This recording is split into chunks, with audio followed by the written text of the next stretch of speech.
Sir जी। धन्यवाद अधिष्ठाता महोदय। बिजली के निजीकरण जैसे महत्वपूर्ण मुद्दे पे आपने मुझे नियम 56 के तहत बोलने का मौका दिया। मैं अपने को भाई सचिन जी से और बहन मोना जी से संबद्ध करते हुए इतना कहना चाहता हूं कि जिस तरह से जिंदगी के लिए हवा पानी जरूरी है, आज इस 21वीं सदी के अंदर हम लोगों को जो सबसे बड़ी मूलभूत सुविधा है वो है बिजली। अच्छे जीवन के लिए और हमारी जरूरतें पूरी करने के लिए अगर सबसे ज्यादा इस टाइम जरूरी है तो वो बिजली है। और मैं ये कहना चाहता हूं कि उत्तर प्रदेश की सरकार जो कहती है कि हम लोग इतने बड़े प्रांत को बहुत अच्छी तरह से चला रहे हैं, इतना विकास हम लोग करा रहे हैं और हर विभाग को बड़ी अच्छी तरह से करा रहे हैं, मैं कह सकता हूं कि इससे बड़े दुर्भाग्य की कोई बात नहीं हो सकती कि जो दावा करते हैं कि हम इतनी अच्छी तरह से सरकार चला रहे हैं, वो एक बिजली विभाग को भी अच्छी तरह से नहीं चला पा रहे और उसे कुछ चंद मित्रों को लाभ पहुंचाने के लिए निजीकरण के आग में झोंकने का काम कर रहे हैं। अधिष्ठाता महोदय, अभी भाई सचिन ने बताया कि निजीकरण, बिजली विभाग का निजीकरण उसी तर्ज पे लेके जाया जा रहा है जैसे लोग यहां पर खड़े होकर सरकार के लोग कहते हैं कि दिल्ली की सरकार ने बहुत जन कल्याण के काम किए। जिस तरह से गेल को बेच दिया, रेल को बेच दिया, LIC बेच दिए, हवाई अड्डे बेच दिए, वही हवा आहिस्ता आहिस्ता उत्तर प्रदेश के अंदर आ रही है और अब तैयारी है बिजली विभाग को बेचने की और उसके बाद हो सकता है कि दूसरे विभाग का नंबर लग जाए। और जो 42 जिलों का बिजली निजीकरण का मामला है, उसमें जो एनर्जी टास्क फोर्स जो सरकार ने बनाई थी, वो परिषद के अध्यक्ष और राज्य सलाहकार समिति के सदस्य जो उसके सदस्य हैं, उन्होंने ही इसके ऊपर गंभीर आरोप लगाए हैं। उन्होंने साफ कहा कि निर्णय उद्योगपतियों के दबाव में लिए गए हैं, लेकिन कौन से उद्योगपति इस पूरे मामले में अपने अनुसार संचालित कर रहे हैं, इसका खुलासा होना भी अध्यक्षता महोदय जरूरी है। उपभोक्ता परिषद ने मांग की है कि एनर्जी टास्क फोर्स के अलग अलग निर्णयों को पूरी जांच हो और जिन उद्योगपतियों के दबाव में ऐसा काम किया जा रहा है उन्हें दोषी ठहराना चाहिए। और इसके साथ साथ जो दोषी कंपनियां इसके अंदर आ रही हैं, उन्हें ब्लैकलिस्टेड क्यों नहीं किया जा रहा, जबकि निजीकरण का मसौदा तैयार करने वाली ग्रांट थर्टन अमेरिकन को एक रेगुलेटर द्वारा दोषी पाया गया है और उस पर $40,000 का जुर्माना भी लगाया गया है। इसके बावजूद उसे ब्लैक लिस्टेड की कार्रवाई नहीं की गई। मैं कहना चाहता हूं अजय जी कि निजीकरण आप लेके जा रहे हैं।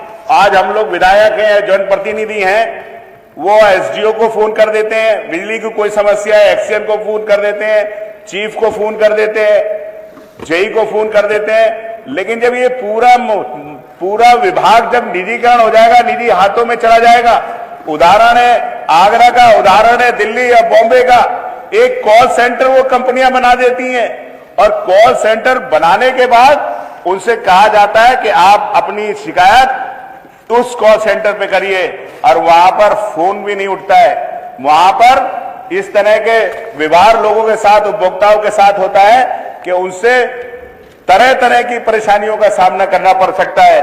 माननीय मंत्री जी यहां पर बैठे हैं, मैं उनसे कहूंगा कि आपने बड़ी घोषणा की कि हम उत्तर प्रदेश के किसानों की बिजली माफ कर देंगे, सिंचाई की बिजली माफ कर देंगे, लेकिन कहीं निजीकरण में यह चीज स्पष्ट नहीं की कि आप उत्तर प्रदेश के किसानों की जो बिजली आपने माफ करी है और वो भी उसमें भी आपने दोहरा मापदंड अपनाया। आपने बिजली तो माफ कर दी किसानों की, लेकिन आपने कहा कि पहले जितनी बकाया पुरानी है उस दिन से देंगे, जो करीब किसान आपकी सरकार की नीतियों की वजह से बर्बाद हो गया, जिसकी फसल की कीमत नहीं मिल रही, वो पुराना बिल कहां से चुकाएगा? आपने ये स्पष्ट नहीं किया अपने निजीकरण मसौदे के अंदर कि आप किसानों को बिजली वो निजी कंपनियां देंगी या नहीं देंगी। आपने बुनकरों के लिए जो फ्लैट रेट पे बिजली है, जो बैंडेज उद्योग हमारे विधानसभा काट में चलता है, उसके लिए जो फ्लैट रेट पे बिजली की मांग हो रही है, क्या आप बुनकरों को फ्लैट रेट पे बिजली देंगे नहीं निजीकरण के अंदर? ये भी आपने स्पष्ट नहीं किया। आज उत्तर प्रदेश के अंदर सबसे महंगी बिजली उत्तर प्रदेश के लोगों को मिल रही है। आप महंगी बिजली कंपनियों से खरीदते हैं, सस्ती बिजली खरीदते हैं, और कंपनियां सस्ती बिजली देने के बाद महंगी बिजली उपभोक्ताओं को मिलती है। तो आपने ये कहीं नहीं कहा अपने इस मसौदे के अंदर कि आप लोग उनके लिए, गरीब लोगों के लिए भी इस तरह का व्यवस्था करेंगे। और मैं कहना चाहता हूं कि समाजवादी आप मंत्री जी यहां पर जब अपना जवाब कई दफा बिजली विभाग के संबंध में अपना जवाब दिया है, तो वो कहते हैं कि हमने इतनी मांग थी, उसके अनुरूप समाजवादी पार्टी के सरकार के समय से जितनी मांग नहीं थी उससे ज्यादा बिजली हम लोग अब दे रहे हैं। मैं आपसे कहना चाहता हूं कि आप मुझे बताइए कि इस सरकार के अंदर कोई बिजली जनरेटिंग प्लांट इस सरकार के अंदर लगाया हो? सरकार इस बात को भी स्पष्ट कर दे। या कोई बिजली घर बने हो? आप सिर्फ वही काम कर रहे हैं जो हजारों की संख्या में 3311 केवी की बिजली घरों की स्थापना माननीय अखिलेश यादव जी की सरकार के अंदर हुई थी। गांव और कस्बों के अंदर नई लाइनें बिछाई गई थी, ट्रांसफार्मरों की क्षमता बढ़ाई गई थी, आम आदमियों तक बेहतर गुणवत्ता की बिजली पहुंचाई गई थी, और हर तहसील के अंदर अलग 3311 केवी का बिजली घर देकर तहसील के और शहर के लोगों को बिजली की अच्छी सुविधा देने का काम किया था। मैं आपसे सिर्फ इतना कहना चाहता हूं कि आप जो नगरीय क्षेत्र है, आप नगर विकास मंत्री भी हैं, नगर क्षेत्र के अंदर बहुत सारे लोग बेचारे ऐसे हैं जो गांवों से आते हैं और गांव से आने के बाद अपनी जमीन जायदाद बेचने के लिए, अपने बच्चे पढ़ाने के लिए, कोई उद्योग करने के लिए, व्यापार करने के लिए, नौकरी करने के लिए शहरों के अंदर आते हैं और वो जमीनें खरीदते हैं। मैं वो नहीं कह रहा हूं प्राइवेट कॉलोनाइजर, लेकिन गरीब आदमी जब जमीन खरीद कर अपना घर बनाता है, आज तक आप कहते हैं कि हमने हर घर को रोशनी देने का काम किया है, कनेक्शन देने का काम किया है। मेरे यहाँ पाक बड़ा है, कहां थे? मेरी विधानसभा के अंदर ही परगन उत्तर प्रदेश के हजारों शहर ऐसे हैं जहां आज तक कनेक्शन जो लेते हैं गरीब आदमी, उन्हें 1.5 लाख, 2-2 लाख, 3-3 लाख रुपए उन लोगों को इसलिए देना पड़ता है कि उनको कनेक्शन के लिए एस्टीमेट जमा करना पड़ेगा। इतना बड़ा विभाग होने के बावजूद आज तक सरकार ये नहीं कर पाई कि आप लोग उनको सुविधा दे दें कि उन्हें सस्ते में कनेक्शन मिल जाए।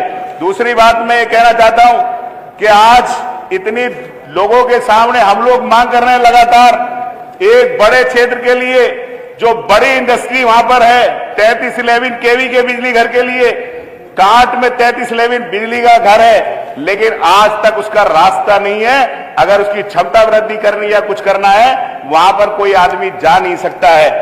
और दूसरा, जो 3311 केवी की 25-25 किलोमीटर लाइन है, वो लाइनें शहरों की बिजली 5-5 घंटे चली जाती है।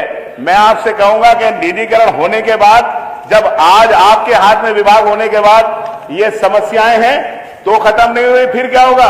दूसरा, आप अपनी पीठ थपथपा रहे हैं कि हमने छूट दे दी बहुत लंबी, हमने छूट लोगों को दे दी। अभी आपके विभाग के अंदर छूट की बहुत प्रचार हो रहा है, हर एसडीओ हर विधायक से मिल रहा है, लेकिन अगर किसी गरीब आदमी ने छूट का, वो पैसे का अगर कोई पैसा जमा कर दिया थोड़ा इंस्टॉलमेंट, आपने उसकी छूट की क्षमता को खत्म कर दिया है। आपसे मैं अनुरोध करूंगा, जो लोग मर गए हैं, जिनके ऊपर बिल आ रहा है, उसके बारे में आपके मंत्रालय की तरफ से कोई दिशा निर्देश जारी होना चाहिए।